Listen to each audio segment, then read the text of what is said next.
How to End a Love Story by Yulin Kuang. 13 years ago, the air inside the small, starkly Presbyterian church was thick with the cloying sweetness of lilies and the palpable weight of unspoken grief. 16-year-old Helen Zhang was gone, leaving behind a gaping void in the fabric of her family, a void that seemed to suck all the light from the room. Helen, her older sister, the designated good one, sat rigidly between their parents, a stark and stoic contrast to the vibrant, often mischievous spirit that Michelle had been. Their mother, a modern-day niobe consumed by sorrow, clutched Helen's hand with a desperate strength, her knuckles bone white against Helen's skin. Their father, usually a man of quiet humor, stared blankly ahead, lost in a private, impenetrable hell of his own making. The service itself was, frankly, a tedious affair, filled with droning hymns and well-meaning but ultimately hollow platitudes. Helen, even in her grief, couldn't help but feel a surge of resentment, not just at the devastating loss, but at Michelle herself, for orchestrating this agonizing, emotionally charged tableau. It felt like a final, cruel act of rebellion. And then he arrived. A ripple of hushed whispers and shifting bodies moved through the mourners. Grant Shepard, the golden boy of Northgate High, the embodiment of effortless charm and athletic prowess, the one who'd been behind the wheel of the SUV. The one Helen, in the deepest, darkest recesses of her heart, held responsible. Michelle had darted, seemingly intentionally, with a horrifying, deliberate suddenness, into the path of his oncoming car. The toxicology reports and a disturbing, fragmented internet history, painstakingly pieced together, painted a picture of a deeply troubled mind, a suicide tragically disguised as a freak accident. Everyone, it seemed, pitied Grant, burdened as he was with the weight of this accidental death, this terrible, unavoidable tragedy. But Helen's mother, fueled by the raw, unbridled anguish of a mother who had lost her child, rose from her pew like a vengeful goddess ripped from the pages of a Greek tragedy. She confronted him there in the narrow aisle of the church, her voice a keening wail that echoed off the stained glass windows. It was a sound that cut through the polite murmurs and the stifled sobs, a primal scream of grief and rage. Helen, watching with a strange mix of horror and a detached, almost clinical observation that she recognized even then as a writer's instinct, told him, with a voice as cold and sharp as shattered glass, to leave, to get out. It was, she thought later, a scene of supremely uncomfortable, almost theatrical drama played out within the hushed confines of their small-town Presbyterian church. Fast forward 13 years, the scene shifts dramatically to the sun-drenched, palm-lined streets of Los Angeles. Helen Zhang, no longer the stiff, grieving teenager, is now a successful young adult author, her Ivy Papers series a bona fide bestseller, a phenomenon that had captured the imaginations of readers across the country. Her literary agent, Chelsea, a whirlwind of perfectly coiffed blonde ambition and impeccably tailored power suits, breaks the news with a barely contained glee, a television adaptation, a major studio deal, all living expenses during pre-production and filming lavishly paid for. Helen is moving to Hollywood.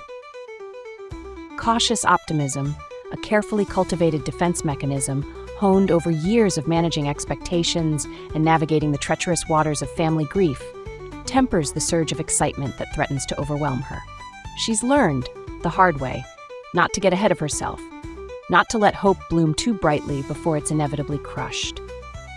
She arrives in Los Angeles, a city that feels both dazzlingly new and strangely familiar from countless movies and television shows, and settles into a surprisingly chic, fully furnished condo near the bustling Santa Monica Pier. Her temporary neighbor? None other than Frances McDormand, an Academy Award-winning actress, a detail that both thrills and profoundly intimidates her. Her parents, back in New Jersey, are overjoyed, their pride in her accomplishments a palpable warmth that reaches her even across the vast expanse of the continent. But Helen, despite the outward trappings of success, feels a strange, unsettling disconnect from her close author friends, Pallavi and Elise, the two women who had been her anchors during the grueling years of writing and rejection. She tries to convince herself that it's just the inevitable drift of adulthood, the growing apart that happens as lives diverge, but she can't shake the nagging feeling that there's something more, something unspoken, hanging in the air between them.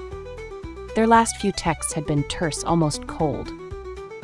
Meanwhile, across the sprawling city, in a quieter, more residential neighborhood, Grant Shepard, once the universally admired class president, the boy who seemed destined for greatness, now a seasoned, if slightly jaded, television writer, wrestles with a career decision.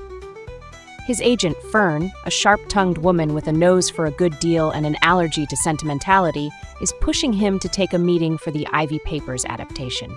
Grant hesitates, a knot of unease tightening in his stomach. He confesses, almost reluctantly, that he went to high school with the author and that she, to put it mildly, disliked him. Intensely. Fern dismisses his concerns with a wave of her hand, but Grant's apprehension lingers. His last show, a critically acclaimed but low-rated drama, was unceremoniously canceled, leaving him feeling adrift and uncertain about his future in the notoriously fickle entertainment industry. He feels the precariousness of his career, the constant pressure to stay relevant, to keep creating. He succumbs to the inevitable and Googles Helen Zhang. Her author photo stares back at him, revealing the same stern, serious expression, the same unyielding set of her jaw that he remembers from her days as the fiercely dedicated, often intimidating editor-in-chief of the Northgate High School paper. He considers emailing her a brief, professional note of introduction, perhaps even a veiled apology for the past, but he scraps the idea, the words feeling hollow and inadequate. He accepts the job, the knot of apprehension in his stomach twisting tighter with each passing moment. A sense of foreboding settles over him, a premonition of the emotional minefield he's about to enter. Helen, seeking a respite from the whirlwind of pre-production meetings and studio lunches, finds herself at the foot of Fryman Canyon, embarking on a morning hike with Soraya, the showrunner. A diminutive woman with the energy and intensity of a force of nature, a human hurricane in designer hiking boots. Helen is immediately flattered, almost starstruck by Soraya's blunt honesty and her unwavering confidence. She boldly, almost impulsively, asks to be included in the writer's room, a request that her agent had warned her was practically unheard of, a privilege rarely granted to authors of adapted works. Helen, determined to prove that she's not precious about her creation, that she's willing to collaborate, to adapt, to learn, is eager to demonstrate that she's studied the craft of screenwriting, that she understands the nuances of translating a novel to the screen. Soraya, with a mixture of amusement and respect, explains the delicate, often fraught balance of the television industry. The need to protect the integrity of the source material while simultaneously allowing for creative freedom, for exploration, for the inevitable changes that come with adapting a story for a different medium. She anticipates clashes, disagreements, even outright conflicts, but she emphasizes their shared investment in the project's success, their mutual desire to create something truly special. The night before the official start of the writer's room, the entire team gathers for a celebratory dinner at a trendy rooftop restaurant, the glittering skyline of Los Angeles spread out before them like a jeweled tapestry. The usual suspects are present. The seasoned, slightly cynical married couple writing team, the smart, funny, mean 20-somethings eager to prove their wit and their worth, and a mini Soraya, a younger writer who clearly reminds the showrunner of her own ambitious, fiercely independent self from 2 decades earlier. As they approach the designated table, Helen feels a sudden, sharp intake of breath, a jolt of adrenaline that sends her heart racing.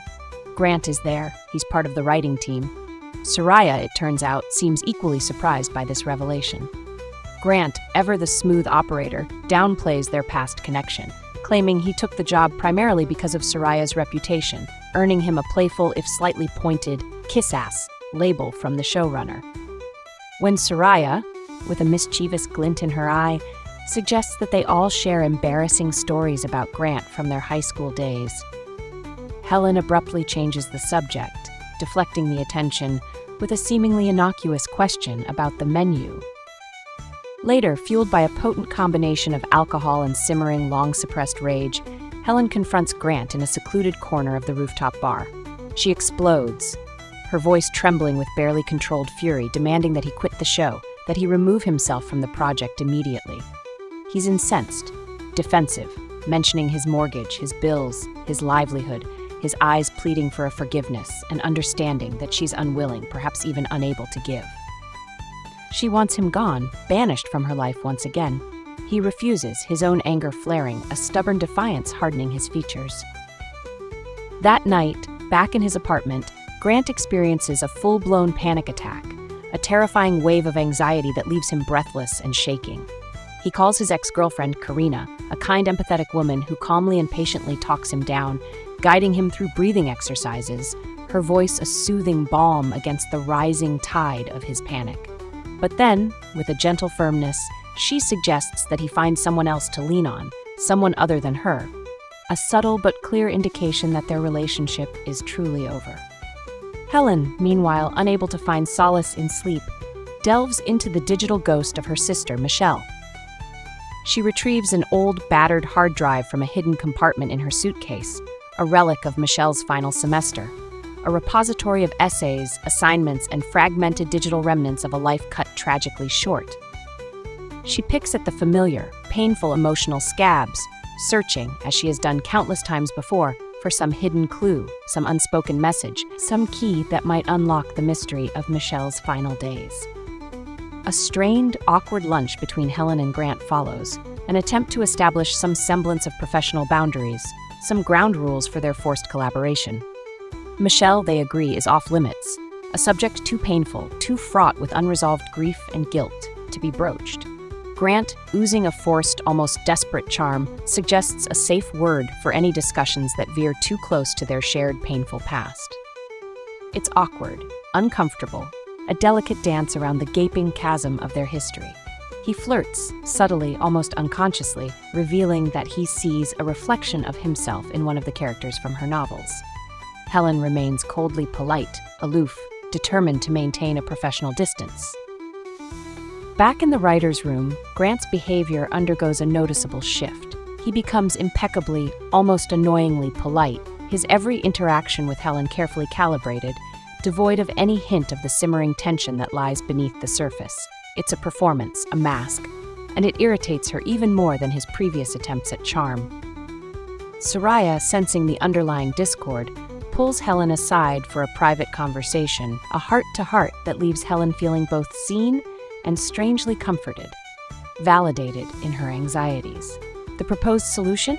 A mandatory writer's room camp bonding retreat, a weekend of forced camaraderie and team-building exercises in the remote wilderness. The retreat is, predictably, a minefield of awkward interactions and forced intimacy. Helen, opting to drive herself to the secluded cabin, arrives to find Grant the only one already there. They share strained, hesitant words, a pot of awkwardly brewed tea. At dinner, fueled by copious amounts of alcohol, Helen begins to loosen up, to shed some of her carefully constructed defenses. Then, Owen, one of the more eccentric writers, produces a Ouija board, a seemingly innocuous parlor game that quickly takes on a darker, more unsettling tone. Helen, recalling its Victorian origins as a tool for flirtation, watches with a detached amusement as Saskia, the young, somewhat naive Asian writer, asks the board if the spirit present is friendly. It replies with a definitive yes.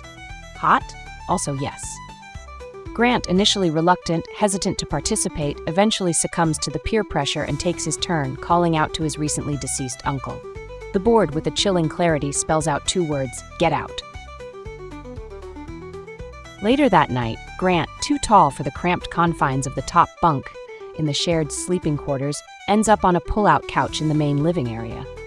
Helen, needing sheets for her own makeshift bed, ventures downstairs and finds him apparently asleep.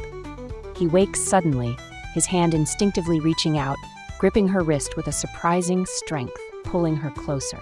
The air between them crackles with an undeniable, unspoken tension. A magnetic force that both attracts and repels. She flees, her heart pounding, wrapped in the lingering scent of him on the comforter she's taken from his bed. Her dreams that night are filled with him, with images of heat and touch, a fevered, almost desperate promise of something more. She wakes up on the brink of an orgasm, mortified, frustrated, and deeply confused. A hike the following day, fueled by a combination of edibles and a growing, almost surprising sense of belonging among her fellow writers, leads to a stumble, a near disaster. Helen falls, scraping her knee, and Grant, ever the attentive, ever the seemingly concerned colleague, bandages her wound with a gentle care that belies their fraught history. Hi, Helen, uninhibited and unexpectedly affectionate, even gives him a playful kiss better, a gesture that sends a jolt of electricity through both of them. Back at the cabin, the chemistry between them simmers, undeniable, a palpable force that hangs heavy in the air. Weeks pass in a blur of writing sessions, story meetings, and increasingly personal revelations. Helen's name resurfaces in the news, a fleeting mention in a gossip column, a ghost from the past that stirs up old anxieties and unresolved emotions. Stories of death and love are shared in the writer's room, intimate confessions that reveal the hidden vulnerabilities of each member of the team. Grant's tale of a past love, a relationship that ended with a quiet heartbreak, resonates deeply with Helen. Her own reflections on family, on the enduring legacy of grief and loss, create a strange, unexpected bond between them. The emotional temperature in the room rises, the air thick with unspoken desires and unresolved conflicts. It's all becoming too much for Helen. The intensity of her feelings, the constant proximity to Grant, a torment and a temptation, all at once.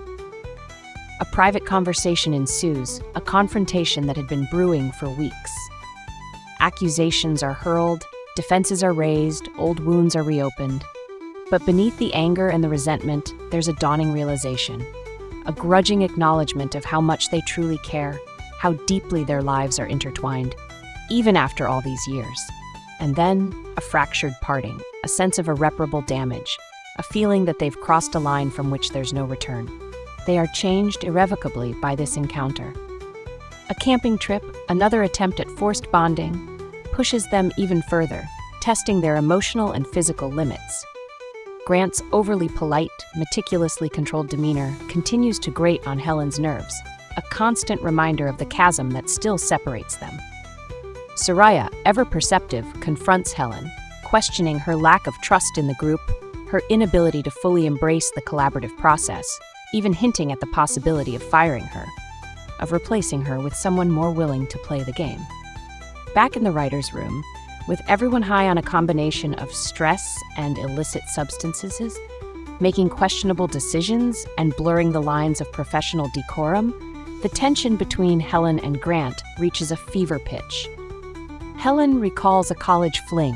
She met a boy the first night of college and, swept away by new experiences, had quickly blurted out that she loved him. He chuckled and told her it wasn't possible as they had only known each other for a week. Helen now sees she was young and naive and isn't so ready to give her love away. Later on, she had an ex-boyfriend who she could not love back. He told her she was incapable of it. She wonders if this is true and considers her parents, who she wants to do her best by, and not hurt with the knowledge of Grant. Production on the television show finally begins, stirring up a swirling vortex of old feelings, buried memories, and unresolved conflicts. Helen and Grant, forced to work together in close proximity, find themselves drawn to each other, a magnetic pull that they both resist and crave in equal measure. A chance encounter at a train station, a fleeting, almost surreal glimpse of each other across the crowded platform, throws them both off balance, a reminder of the fragile, tenuous connection that still exists between them. He calls a desperate attempt to reach out to bridge the gap. She doesn't answer, her silence a deafening response. He deletes her number, a symbolic severing of the ties that bind them. Helen, seeing his missed call on her phone, is devastated, her heart aching with a mixture of regret and resignation. She could call him back, she knows she could. She could confess her love, her pain, her overwhelming desire to be with him. But she won't. She can't. She won't make it impossible for them to move on, to find happiness separately. Grant deserves a Hollywood ending, a happy, uncomplicated life with someone who can love him fully, without reservation. She's not built for that kind of simple, straightforward happiness. She's too damaged, too scarred by the past. She lets him go, recognizing it as the right, albeit heartbreaking, ending. It's the truth, a painful, bittersweet truth, at least for now. The end. If you enjoyed this book breakdown, please consider liking this video and subscribing to get notified when we post our next book.